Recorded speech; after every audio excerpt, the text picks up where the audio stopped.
The last class we have discussed on the physical and chemical characteristics of wastewater, and in today's class we will be discussing on some of the biological characteristics of wastewater. Actually, this biological characteristics or physical chemical characteristics of water or wastewater, this we have just discussed in the previous semester itself. We will be having once again a revision of all these the biological characteristics. Whatever you have studied in the previous semester that regarding the biological characteristics, again we will be studying the same thing, but with having some of the bit additions are there in these biological characteristics of wastewater. Now, when it comes to the biological characteristics of the wastewater, we will be speaking basically on the living things which are present in the waste water. Okay, so there are three kinds of things will be present in the wastewater that are present in wastewater. That is, the first one is aquatic plants, then aquatic animals, then the aquatic molds, bacteria, and viruses. Okay. Now, when we comes to the microorganisms, that requires a living tissue, we call them as a pathogen, or and it is a parasite when we call them as a parasite when if it is dependent on the host organism or as a proper environment for the growth and reproduction. Okay. Now, the normally the pathogenic kind of bacteria or the microorganisms, these are actually these are harmful to man. Then we are going to have the microorganisms can be either can be either plants or these are as present as an animal. Okay, when the aquatic organisms drift, okay, drift more or less passively with the waves and current, they constitute the plankton. Okay, now we will see, we will discuss regarding the aquatic plants which are present in the aquatic plants which are present. Okay, now we divide them into the four categories, that is spermophyta, bryophyta, pteridophyta, and thallophyta.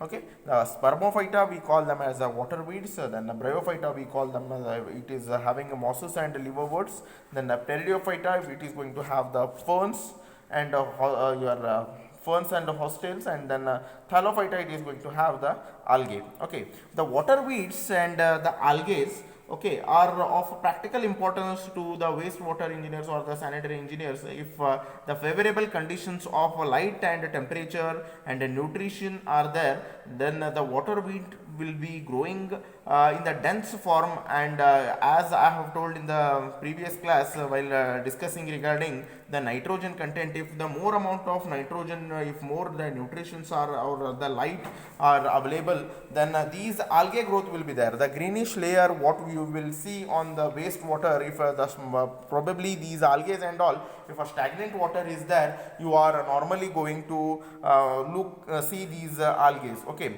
algae is considered to be a most simple and photosynthetic plants which is having the unicellular organs of reproduction, and they are going to be self nourish their self, and they derive the energy from the simple inorganic the substances which comes from the sunlight. One of the most important problems to the wastewater engineers or sanitation engineer is regarding how to treat the waste of various origins which are going to be when it is going to be discharged into the receiving water. Then it do not encourage the growth of algae and other aquatic plants. Okay, then this is how it is going to create a problem for the aquatic your sanitary engineers. When we discharge too much amount of waste, then it is going to create the problem to the receiving water body. Okay, then we will come to the regarding the aquatic animals. We divide the aquatic animals into vertebrate, then mollusca, arthropoda, worms, metazoa, and protozoa.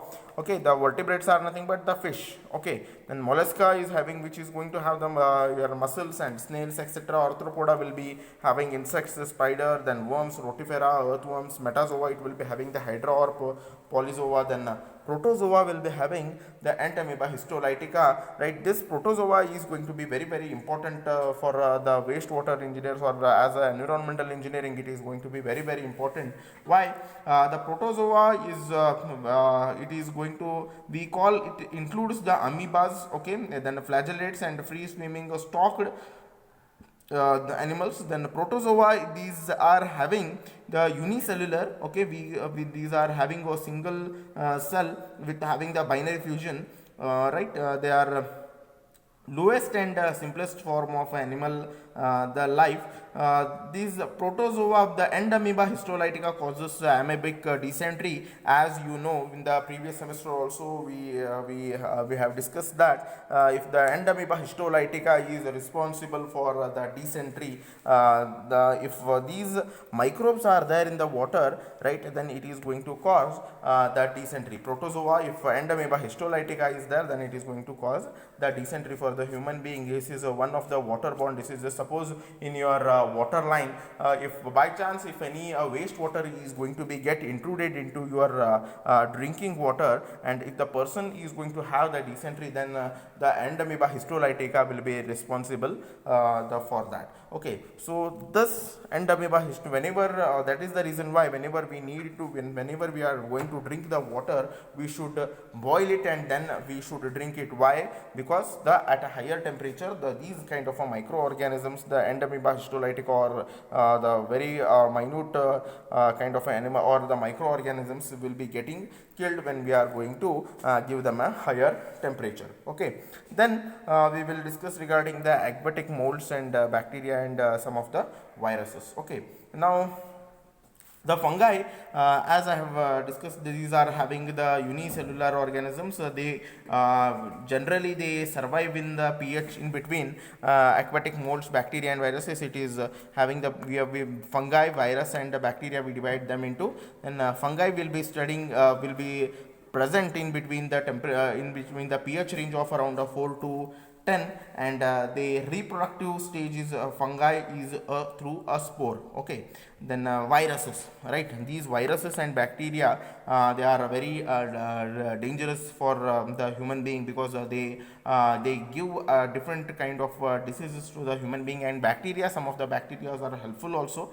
right? But viruses, they are smaller than the bacteria. Okay, now with regard to the viruses, right, with regard to viruses, these are having the ultra microscopic organisms. Okay, they are going to live in the host cell. Okay, they are having the size in between around 10 to 500 millimicrons. Okay, and then due to their very small size, we cannot see them through the naked the eyes. Okay, and then the different kinds of the different kind of diseases that we are going to have due to the viruses are your adenovirus, then enterovirus. We are going to have the Coxsackie virus, then hepatitis virus, polio virus, Rio virus. All these viruses will be going to give the different kinds of the diseases to the human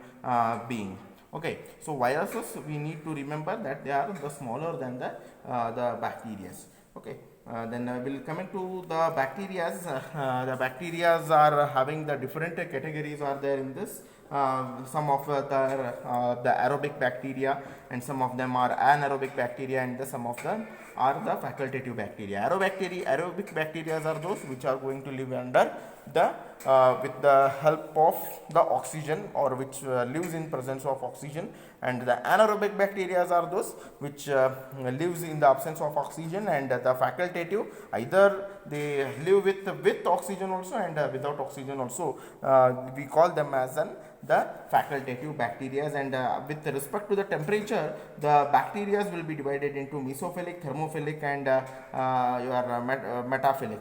Okay, psychrophilic, mesophilic, and thermophilic. Psychrophilic bacteria are those which is going to be active in between 10 to 20 degrees Celsius, and the thermophilic bacteria are those which are going to be active in between your 20 to 40 degrees, 40 to 65 degrees Celsius, and the mesophilic bacteria are those which are going to live in between 10 to 20 degrees. So psychrophilic lower temperature, mesophilic moderate temperature, thermophilic higher temperature. So when we want to drink water or drinking water, then if we want it to be free from microorganisms, then we should boil the water at a temperature more than say 65 to 70 degrees Celsius, because at that particular temperature all the microbes which are present in the water, it is going to get die.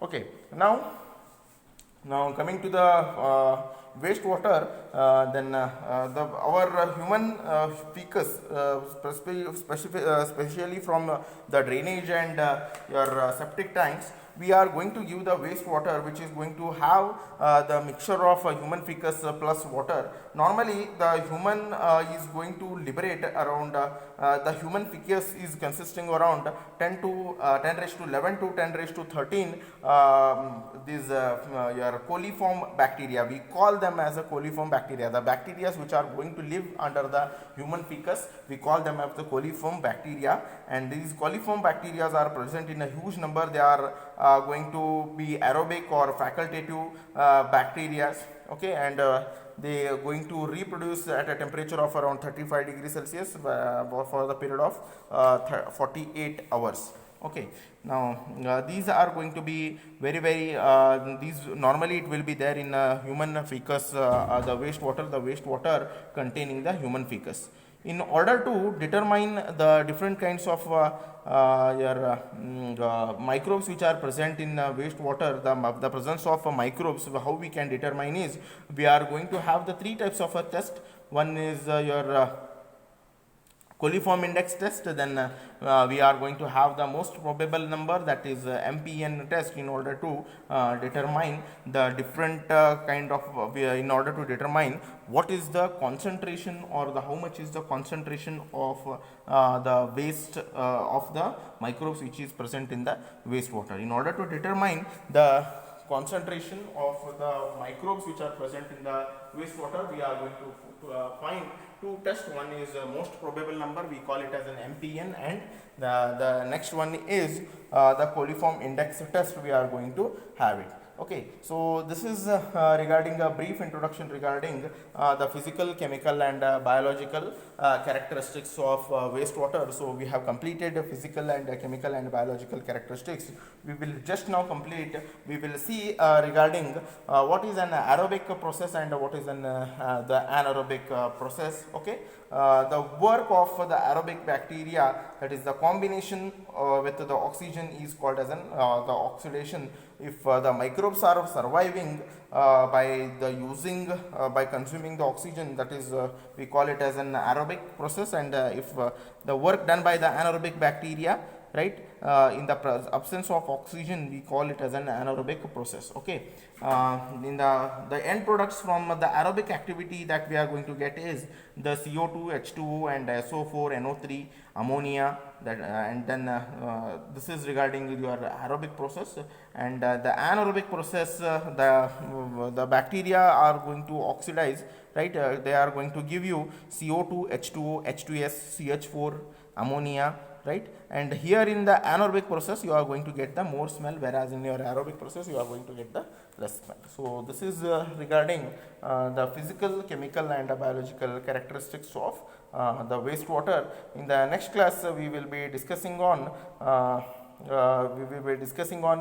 wastewater treatment flow diagram, and what it will how each and every unit of your wastewater treatment plant, how it is going to be working, that we are going to see in the next class, and that will be very important aspect as far your examinations are concerned.